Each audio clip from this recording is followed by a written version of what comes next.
പലരെയും നമ്മൾ സമീപിച്ചു സ്പോൺസറിന് വേണ്ടി.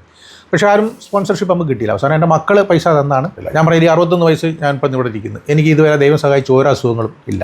പ്രിയമുള്ളവരെ നമസ്കാരം. 15ാമത് വേൾഡ് ബോഡി ബിൽഡിംഗ് ചാമ്പ്യൻഷിപ്പിൽ 60 വയസ്സിന് മുകളിൽ പ്രായമുള്ള ആളുകളിൽ നിന്നും ഇന്ത്യയെ പ്രതിനിധീകരിച്ച് മത്സരിച്ച സുരേഷ് കുമാർ എന്ന വ്യക്തിയുടെ വീട്ടിലാണ് വാർത്ത 24 നിൽക്കുന്നത്. അപ്പം അദ്ദേഹത്തെ പറ്റിയുള്ള നിരവധിയായ വീഡിയോസുമൊക്കെ ഇന്ന് സോഷ്യൽ മീഡിയയിലും വളരെയധികം പ്രചാരത്തിലുണ്ട്. അപ്പം ഈ വിഷയവുമായി ബന്ധപ്പെട്ട് അദ്ദേഹത്തോട് കാര്യങ്ങൾ നമുക്ക് ചോദിച്ചു വരാം. സുരേഷ് ചേട്ടാ നമസ്കാരം. നമസ്കാരം. ഈ പ്രായമെന്ന് പറഞ്ഞൊരു ജസ്റ്റ് ഒരു അക്കമാണെന്ന് നമ്മളെല്ലാവരും പറയാറുണ്ട്. പക്ഷേ അത് തെളിയിച്ച വ്യക്തിയാണ് താങ്കൾക്ക് എങ്ങനെയാണ് ഇത് സാധിച്ചത്? സാധിച്ചെന്ന് ഞാനൊരു 85 മുതൽ വർക്കൗട്ട് തുടങ്ങിയതാണ്. അപ്പം വെറുതെ ജോലിയൊന്നും ഇല്ലാതിരുന്ന സമയത്ത് അന്ന് വർക്കൗട്ടിന് പോയതാണ്. അപ്പോൾ അതിനകത്തൊരു മാറ്റം വന്നപ്പം തോന്നി ഇത് കൊള്ളാം എന്നുള്ള രീതിയിലാണ് പിന്നെ ഇത് മുൻപോട്ടൊരു പാഷനായിട്ട് എടുത്ത് നമ്മൾ മുമ്പോട്ട് പോയത്. അപ്പോഴാണ് ഈ 87 KSRTCയിൽ കണ്ടക്ടറായിട്ട് ജോലി കിട്ടുന്നത്. പക്ഷേ ആ കണ്ടക്ടറായിട്ട് ജോലി കിട്ടിയതിനകത്തൊരു നേട്ടം എന്ന് പറഞ്ഞാൽ ആഴ്ചയിൽ 3 ദിവസം ജോലിക്ക് പോയാൽ മതി, 4 ദിവസം നമുക്ക് ഓഫാണ്, ഡബിൾ ഡ്യൂട്ടി ആയതുകൊണ്ട്. അപ്പോൾ അത് നമുക്ക് വർക്കൗട്ടിനുള്ളൊരു ഗുണമായി. അപ്പോൾ 4 ദിവസം വർക്കൗട്ടും ചെയ്യാം, 3 ദിവസം ഡ്യൂട്ടിക്കും പോകും. അങ്ങനെയാണ് ഞാനിത് കണ്ടിന്യൂ ചെയ്ത് പോയത്. ഇപ്പോൾ 2020 ഞാൻ ചെക്കിങ് ഇൻസ്പെക്ടറായിട്ട് പെൻഷനായി. അപ്പം അതിനുശേഷം 20 തൊട്ട് ഇനിയിപ്പോൾ 24 ഈ 4 വർഷം എനിക്ക് ഫുൾ ടൈം ഈ ബോഡി ബിൽഡിങ്ങിലോട്ട് ഇറങ്ങാൻ സാധിച്ചു. അപ്പോൾ അതുകൊണ്ട് നമുക്ക് ഈ മിസ്റ്റർ ഇന്ത്യ നേടാൻ സാധിച്ചു, മിസ്റ്റർ ഏഷ്യ നേടാൻ സാധിച്ചു, മിസ്റ്റർ വേൾഡ് നേടാൻ സാധിച്ചു. അങ്ങനെയാണ് ഞാൻ ഇപ്പോൾ ഈ വന്നത്. ഈ വേൾഡ് നേടുമ്പോൾ ചേട്ടനോടൊപ്പം കോമ്പറ്റീഷൻ പങ്കെടുത്ത ഏതൊക്കെ രാജ്യങ്ങളാണ്? 18 കോമ്പറ്റീറ്റേഴ്സ് ഉണ്ടായിരുന്നു എൻ്റെ കൂടെ. അതിപ്പോൾ പല 34 രാജ്യങ്ങളുണ്ടായിരുന്നു മൊത്തം. അതിൽ 18 രാജ്യങ്ങളിൽ നിന്നും പാർട്ടിസിപ്പേഷൻ ഉണ്ടായിരുന്നു. അതിൽ നിന്നാണ് നമുക്ക് ഗോൾഡ് മെഡൽ. രണ്ടും നമ്മുടെ ഇന്ത്യക്ക് തന്നെ, തൃശ്ശൂർ അങ്കമാലിയിലുള്ള. അപ്പോൾ ഇതിനു വേണ്ടി എങ്ങനെ ഒരു പ്രിപ്പറേഷൻ, ഈ വേൾഡ് ചാമ്പ്യൻഷിപ്പിൽ പങ്കെടുക്കാൻ എന്തായിരുന്നു പ്രിപ്പറേഷൻ? വേൾഡ് ചാമ്പ്യൻഷിപ്പ് എന്ന് പറയുമ്പോൾ നമ്മൾ ആദ്യം ജില്ലാ ചാമ്പ്യൻഷിപ്പാണ്, അത് കഴിഞ്ഞ് സ്റ്റേറ്റ്, അത് കഴിഞ്ഞ് ഇന്ത്യ, അത് കഴിഞ്ഞ് ഏഷ്യ, അത് കഴിഞ്ഞാണ് വേൾഡ്. ഈ വേൾഡിന് പ്രത്യേക സെലക്ഷൻ ട്രയലുണ്ട്. ഓക്കെ. അപ്പോൾ ഈ നമ്മളിപ്പോൾ ഇന്ത്യ കളിച്ചാലും ഏഷ്യ കളിച്ചാലും എല്ലാത്തിനും ഈ കോമ്പറ്റീഷൻ കഴിഞ്ഞിട്ട് പിന്നെ ഒരു സെലക്ഷൻ ട്രയൽ വയ്ക്കും. ഈ സെലക്ഷൻ ട്രയലിൽ നമ്മൾ സെലക്ട് ചെയ്താൽ മാത്രമേ നമുക്ക് പങ്കെടുക്കാൻ പറ്റത്തുള്ളൂ. അങ്ങനെയാണ് നമുക്ക് സെലക്ഷൻ ട്രയൽ. ഇപ്പോൾ ഇപ്രാവശ്യം നമുക്ക് കഴിഞ്ഞ പ്രാവശ്യം ഇവിടെ മധ്യപ്രദേശിൽ വെച്ചായിരുന്നു സെലക്ഷൻ ട്രയൽ. അപ്പോൾ അതിന് പോയി എനിക്ക് സെലക്ഷൻ വന്നതാണ് കഴിഞ്ഞ പ്രാവശ്യം 2023. പക്ഷേ സാമ്പത്തിക ഞെരുക്കം കൊണ്ട് പോകാൻ പറ്റിയില്ല. അത് കൊറിയയിൽ വെച്ചായിരുന്നു. ഇപ്രാവശ്യം സെലക്ഷൻ ട്രയൽ നമ്മുടെ എറണാകുളത്ത് വെച്ചായിരുന്നു. അപ്പോൾ അതുകൊണ്ട് നമുക്ക് വലിയ സാമ്പത്തികം വേണ്ടി വന്നില്ല. പോയി സെലക്ടറായി. അതിനുശേഷം വന്ന് പിന്നെ ഈ പലരെയും നമ്മൾ സമീപിച്ചു സ്പോൺസറിന് വേണ്ടി. പക്ഷേ ആരും സ്പോൺസർഷിപ്പ് നമുക്ക് കിട്ടിയില്ല. അവസാനം എൻ്റെ മക്കൾ പൈസ തന്നാണ് പങ്കെടുക്കാൻ പോയത്. ഏകദേശം എത്ര രൂപയായി ടിക്കറ്റ് ചാർജ് ഉൾപ്പെടെ? 1,40,000 രൂപ അസോസിയേഷനിൽ നമ്മൾ അടയ്ക്കണം. അത് ടിക്കറ്റ്, വിസ, പിന്നെ ഫുഡ്, അക്കോമഡേഷൻ എല്ലാം കൂടെ ചേർത്ത് 1,00,000 രൂപ അസോസിയേഷൻ അടയ്ക്കണം. പിന്നെ നമ്മുടെ ഫുഡും കാര്യങ്ങളും എല്ലാം എനിക്കൊരു 4 ലക്ഷം രൂപ അടുപ്പിച്ച് ഈ ഒരു കോമ്പറ്റീഷന് വേണ്ടി ചിലവാണ്. സ്വന്തം ചിലവിലാണ്. ഒന്നുമില്ല. പിന്നെ ഇല്ല, എൻ്റെ ജിമ്മിൽ നമ്മൾ വരുന്ന പിള്ളേരും എൻ്റെ ജിമ്മിൻ്റെ ഓണറും എല്ലാം കൂടെ ചേർത്ത് കുറച്ച് പൈസ പൈസ തന്നു വന്നുള്ളൂ. ബാക്കിയല്ല. ഫുഡ് ആ സമയത്തുള്ള ഫുഡൊക്കെ ക്രമീകരിക്കുന്നത് നമ്മൾ കോമ്പറ്റീഷൻ സമയത്ത് ഡയറ്റ് ഫുഡാണ്. അത് എഗ് വൈറ്റ്, ചിക്കൻ, ഫ്രൂട്ട്സ്, പിന്നെ വെജിറ്റബിൾസ്, ഡ്രൈ ഫ്രൂട്ട്സ്, കാർബോഹൈഡ്രേറ്റ് ഒഴിവാക്കിക്കൊണ്ടുള്ള ഫുഡുകളെല്ലാം നമ്മൾ കഴിക്കും. മാക്സിമം എത്ര നേരം അത് ക്രമീകരിക്കുന്നത്? അത് നമ്മളൊരു 6 നേരം 7 നേരം നമുക്ക് മെനു ആയിരിക്കും. ക്വാണ്ടിറ്റി കുറച്ചുകൊണ്ട് എണ്ണം കൂട്ടും. അങ്ങനെ മെനു. ഈ പറയുന്ന ഈ പ്രായത്തിൽ സത്യം പറഞ്ഞാൽ ഈ വിശ്രമ ജീവൻ നയിക്കുക സർക്കാർ ഉദ്യോഗസ്ഥരൊക്കെ ഒരു ജോലി ചെയ്താൽ പിന്നെ അവർക്ക് വേറെ മേഖല. പക്ഷേ താങ്കളെപ്പോലുള്ള ആളുകൾ പുതിയ തലമുറയ്ക്ക് ഒരു പ്രചോദനമാണ്. ഇത് ഈ വഴി എന്തുകൊണ്ട് തിരഞ്ഞെടുത്തു? കുട്ടിക്കാലത്തുള്ള ഒരു പാഷനായിരുന്നു അതോ? ഞാൻ പറഞ്ഞില്ലേ 85 തൊട്ട് ഈ ബോഡി ബിൽഡിംഗ് തുടങ്ങിയിടം തൊട്ടുള്ള പാഷനാണ് എനിക്കത്. പക്ഷേ അത് ഇപ്പോഴത്തെ ഈ പുതിയ തലമുറ എന്ന് പറഞ്ഞാൽ അവർ പ്രത്യേകം ശ്രദ്ധിക്കേണ്ടതെന്ന് വെച്ചാൽ ഈ മദ്യം മയക്കുമരുന്നുള്ള രീതികളിലോട്ട് പോകാതെ ഒരു ദിവസം 1 മണിക്കൂർ നമ്മുടെ ശരീരത്തിന് വേണ്ടി നമ്മൾ ചിലവഴിക്കുക. ഇനി എത്ര സമ്പത്തുണ്ടെങ്കിലും എത്ര പണം ഉണ്ടെങ്കിലും നമ്മുടെ ആരോഗ്യമില്ലെങ്കിൽ നമുക്കൊരു നേട്ടമില്ല. കാരണം പണം വാലമാരി വെച്ചിട്ട് കട്ടിലേ കിടക്കാനേ ഒക്കത്തുള്ളൂ.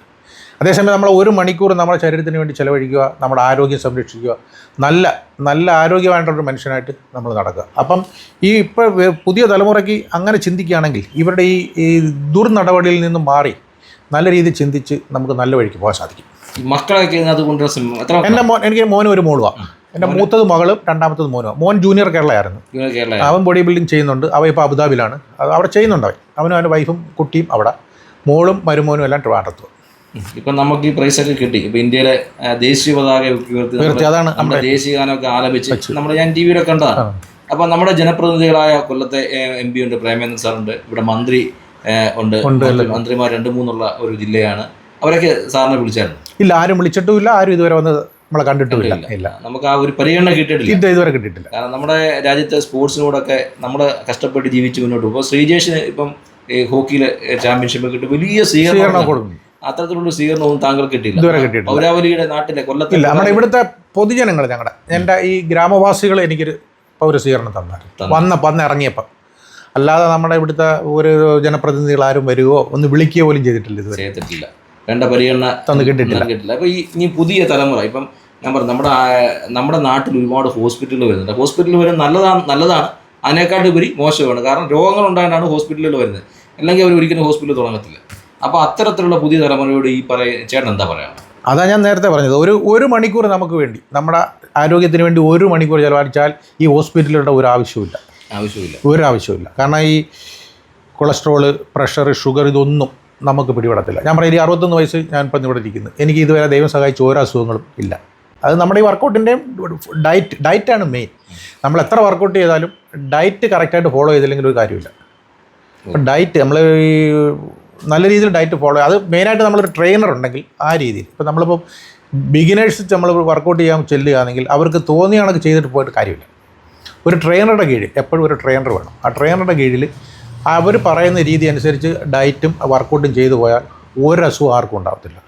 നമുക്ക് ഒരു ഹോസ്പിറ്റലിലും പോകണ്ട. ഈ ഹോസ്പിറ്റലിൽ കൊണ്ടുപോകുന്ന ചിലവാക്കുന്ന പൈസ മതി ഇതിൻ്റെ ഫുഡും കാര്യങ്ങളും മേടിച്ച് നമുക്ക് ധൈര്യമായിട്ട് മുമ്പോട്ട് പോകാൻ. കൊല്ലത്ത് ഏത് ജിമ്മിലാണ് പോകുന്നത്? ഞാൻ ആശ്രാമം ബോഡി ടെക്കിലാണ്. അവിടെ ട്രെയിൻ ചെയ്യുന്നത്? എന്നെ ട്രെയിനിങ് ചെയ്യിപ്പിക്കുന്നത് അവിടെ അല്ല, എന്നെ ട്രെയിനിങ് ചെയ്യാൻ മംഗലാപുരത്തുള്ളൊരു പയ്യനാണ്. അവൻ ഓൺലൈനാണ്. സരീഷ് എന്ന് പറയും, ചവറ നീണ്ടകര ഉള്ള പയ്യനാണ്. സാധാരണക്കാർ ജിമ്മാർ സാധാരണക്കാർക്ക് ഒരു ഡയറ്റ് പ്ലാൻ എങ്ങനെ ചെയ്താൽ? അത് നമ്മളിപ്പം ഈ ഷുഗർ, ഓയിൽ, ഈ ഇത് കുറച്ച് ഒന്ന് കൺട്രോൾ ചെയ്ത് പോയാൽ നമുക്ക് ഒരുവിധപ്പെട്ട ഈ പഞ്ചസാര എന്ന് പറയുന്ന ഒരു വിഷമാണ്, വൈറ്റ് പോയിസണാണ്. അത് നമ്മൾ കുറച്ചൊന്ന് കൺട്രോൾ ചെയ്ത് പോയി ഓയിലും ഇപ്പോൾ പിന്നെ മെയിനായിട്ട് നമുക്ക് ഈ കടകളിൽ നിന്നുള്ള ഈ ബേക്കറി ഐറ്റംസ്, ഈ പിന്നെ പൊരിപ്പ് ഐറ്റംസ്, ഈ ഫുഡ് തട്ടുകടകളില്ലേ, കാരണം വെച്ചാൽ ആ എണ്ണയെന്ന് പറഞ്ഞാൽ ഒരാഴ്ചയും 2 ആഴ്ചയും കൂടുമ്പോഴേ ഒരു മാറ്റത്തുള്ളൂ. അതിനകത്തു നിന്ന് ഉണ്ടാകുന്ന ഒരു അസുഖങ്ങളാണ് നമുക്ക് മെയിൻ കൂടുതലുണ്ടാകുന്നത്. കാരണം നമ്മൾ കണ്ടിട്ടുണ്ട്, പോകുന്ന വഴിക്കെല്ലാം കാണാം, പലരും വന്ന് 5, 6 ഏത്തക്കപ്പോൾ ഗുണ്ടും ഉഴുന്നോടെയൊക്കെ വാങ്ങിച്ച് തിന്നും. അപ്പോൾ നമ്മൾ തന്നെ ഞെട്ടും. പക്ഷേ അത് അവരെ കുറ്റം പറഞ്ഞൊരു കാര്യമില്ല, അത് ശീലിച്ചു പോയതാണ്. പക്ഷേ അതിൽ നിന്ന് അവർക്കൊരു മാറ്റം ഉണ്ടാവണമെങ്കിൽ നമ്മൾ ഇതാണ് ഒരു ബോധവൽക്കരണം നടത്തി അവരെ മാറ്റാൻ ഒരുപാട് പേര് മാർക്കും. ഭാവിയിൽ ഇത്തരം കാര്യങ്ങൾ നമ്മൾ ഒരു അച്ചീവ്മെൻറ്റ് നടത്തി, ഒരു വലിയ അച്ചീവ്മെൻറ്റാണ് ലൈഫിൽ ഒരു അച്ചീവ്മെൻറ്റ് സാധിച്ചത്. ഇനി സമൂഹത്തിന് വേണ്ടി എന്തെങ്കിലും ചെയ്യാൻ താല്പര്യമുണ്ട് ഈ വിഷയവുമായി ബന്ധപ്പെട്ട്? അല്ലെങ്കിൽ താങ്കളുടെ സമൂഹത്തിന് നമ്മളെ കൊണ്ട് ചെയ്യാവുന്ന എന്ത് സഹായം നമ്മൾ സമൂഹത്തിന് ചെയ്യും. കാരണം ഈ ആരോഗ്യപരമായിട്ടുള്ള എല്ലാ കാര്യങ്ങളും ആരെന്ത് കാര്യം പറഞ്ഞാലും നമ്മൾ ചെന്ന് അവർക്ക് വേണ്ടുന്ന കാര്യങ്ങൾ അതിൻ്റെ ഗൈഡൻസ് കൊടുക്കുന്നതിനും എല്ലാത്തിനും നമ്മൾ എപ്പോഴും തയ്യാറാണ്. അപ്പോൾ ഇത് ഗോൾഡ് മെഡൽ? അതെ, ഇത് വേൾഡിൻ്റെ. ഇത് മിസ്റ്റർ ഇന്ത്യ, അത് മിസ്റ്റർ ഇന്ത്യ, ഇത് മിസ്റ്റർ ഏഷ്യ, ഇത് മിസ്റ്റർ സെക്കൻഡ് സിൽവർ ആണല്ലേ? 13ാമത് വേൾഡ് ബോഡി. അത് 15ാമത്. 14ാമതാണ് സെലക്ഷൻ കിട്ടിയിട്ട് പോകാൻ പറ്റാത്തത്, സാമ്പത്തിക ബാധ്യത കൊറിയയിൽ വെച്ചാൽ. അപ്പം എല്ലാവിധ ആശംസകളും നേരുന്നു. Thank you. ചേട്ടൻ നേട്ടത്തിൽ എങ്ങനെയാണ് ചേച്ചി കാണുന്നത്? നല്ല അഭിമാനം തോന്നുന്നുണ്ട്. ചേട്ടൻ പറയുന്നുണ്ട് ചേച്ചിയാണ് ഇതിന്റെ പകുതി ക്രെഡിറ്റ് എന്ന് പറയുന്നത്. പകുതിയല്ല, 90%. വെറുതെ ഞാൻ ഫുഡിന്റെ മെനു മാത്രമേ ഉള്ളൂ, ബാക്കി മൊത്തം എഫേർട്ട് ചേട്ടനാണ് എടുക്കുന്നത്. അതിന്റെ പരിശ്രമത്തിന്റെ ഫലം ദൈവം കൊടുത്തു. ഫുഡ് എന്ന് പറയുന്നത് നിസ്സാര കാര്യമല്ല, കാരണം നമ്മൾ സാധാരണക്കാർക്ക് കൊടുക്കുന്ന ഫുഡല്ല, പുള്ളിക്ക് വളരെ കൃത്യമായ രീതിയിൽ അത് തരുന്ന മെനു അനുസരിച്ച് ഞാൻ ചെയ്ത് കൊടുക്കും. എനിക്ക് വലിയ ബുദ്ധിമുട്ടായിട്ട് തോന്നുന്നില്ല, പക്ഷെ ഒത്തിരി എഫേർട്ട് എടുത്തിട്ടാണ് ഇത് ഇത്ര ആയത്.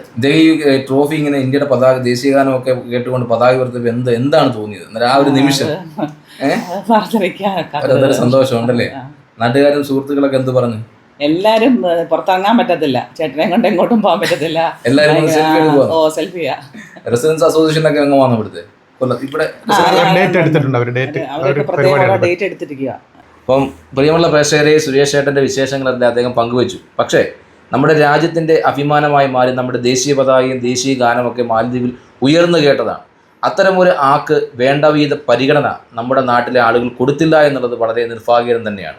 നമ്മുടെ കായിക മന്ത്രി, അതുപോലെ നമ്മുടെ സ്ഥലത്തെ MP ആയ ശ്രീ മുകേഷ്, ശ്രീ നൗഷാദ് MLA അടക്കമുള്ള ആളുകൾ അദ്ദേഹത്തെ ഒന്ന് വിളിക്കാൻ പോലും തയ്യാറായില്ല എന്നുള്ളത് വളരെ വേദനയോടു കൂടിയാണ് ഞാൻ കേട്ടത്. കാരണം എനിക്കത് വളരെയധികം ഫീൽ ചെയ്തു.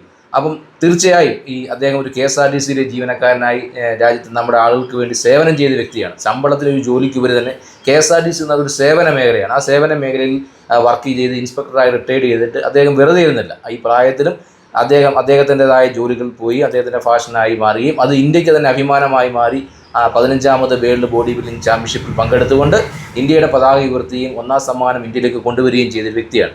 അപ്പം നമ്മുടെ ബഹുമാനായ ശ്രീജേഷ് ഹോക്കിയുടെ താരമായിരുന്നു. അദ്ദേഹം ഇന്ത്യക്ക് വേണ്ടി ഒരു ഒളിമ്പിക്സിൽ ഒരു വെങ്കല മെഡൽ നേടിയപ്പോൾ അദ്ദേഹത്തിന് കിട്ടിയ സ്വീകരണങ്ങൾ നമ്മൾ കണ്ടതാണ്. ജനപ്രതിനിധികളും എല്ലാവരും, അൻവർ സാദത്ത് ആലുവ MLA അടക്കം മിക്ക ജനപ്രതിനിധികളും വലിയ സ്വീകരണം നൽകി. അത്തരത്തിലുള്ള ഒരു സ്വീകരണം കൊടുത്തില്ലെങ്കിൽ പോലും ഇദ്ദേഹത്തെ ഒന്ന് വിളിക്കുവാനും ഇദ്ദേഹത്തിൻ്റെ കാര്യങ്ങൾ തിരക്കുവാനും ഒക്കെ നമ്മുടെ ആളുകൾ തയ്യാറാവണം. ബഹുമാനായ KSRTC minister Shri KB Ganesh Kumar സാറിനോട് ഞങ്ങൾ പറയുകയാണ്, ഇദ്ദേഹത്തെ ഒന്ന് വിളിച്ച്, നിങ്ങളുടെ ഒരു ഡിപ്പാർട്ട്മെൻറ്റ് ജീവനക്കാരനായിരുന്നു അദ്ദേഹം ഒന്ന് വിളിക്കുവാനും അദ്ദേഹത്തിനോട് ഒരു ആശംസയൊക്കെ അറിയിക്കാൻ ശ്രമിക്കുമെന്ന് ഞങ്ങൾ വിശ്വസിക്കുകയാണ്. എന്തായാലും സമൂഹത്തിൽ ഇത്തരത്തിലുള്ള ആളുകൾ കടന്നു വരട്ടെ.